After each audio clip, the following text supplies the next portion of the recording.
નમસ્કાર. ચાલો ભાંભણ ગ્રામ પંચાયતમાં આધાર અરજીઓ વિશે સમજીએ. શું આધાર અરજી વારંવાર રિજેક્ટ થાય છે? આવો નાની ભૂલોને કારણે થાય છે જેને આપણે ટાળી શકીએ છીએ. તો સૌથી પહેલા સ્થાનિક ઓફિસની સંપર્ક માહિતી પર એક નજર કરીએ.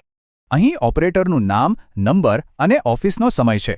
કોઈપણ કામ માટે આ વિગતો ઉપયોગી થશે. અરજી સફળ થાય એ માટે 4 બહુ જ જરૂરી બાબતો તપાસવી પડે છે. બસ આ 4 સ્ટેપ્સને અનુસરવાથી અરજીની પ્રક્રિયામાં ઘણી સરળતા રહી શકે છે. તો ચાલો જોઈએ કે આ તપાસ શા માટે આટલી જરૂરી છે.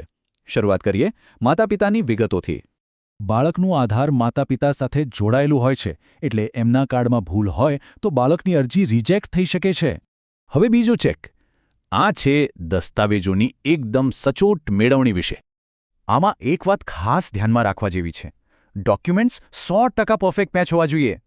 એટલે કે જન્મના દાખલા અને ફોર્મમાં એક અક્ષરનો પણ ફેર હોય તો અરજી નકારાઈ શકે છે. અને ત્રીજી તપાસ છે બાયોમેટ્રિક્સને લગતી. આ એક ચોક્કસ ઉંમરના બાળકો માટે બહુ જ જરૂરી છે. ખાસ કરીને 5 થી 15 વર્ષના બાળકો માટે. જો સ્કેન બરાબર ન હોય તો અરજી રિજેક્ટ થઈ જાય છે. અને છેલ્લી પણ બહુ જ મહત્વની વાત, ડુપ્લિકેટ અરજી ભૂલથી પણ ન કરવી. કારણ કે સિસ્ટમ તરત જ જાણી લે છે કે આધાર કાર્ડ કદાચ પહેલાથી બનેલું છે અને નવી અરજી નકારી દે છે. તો પછી સફળ અરજી માટે સૌથી અસરકારક સલાહ કઈ છે? ચાલો જાણીએ.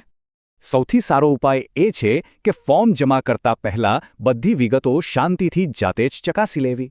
બસ આટલી બાબતોનું ધ્યાન રાખવાથી અરજીની પ્રક્રિયા ઘણી સરળ અને સફળ બની શકે છે.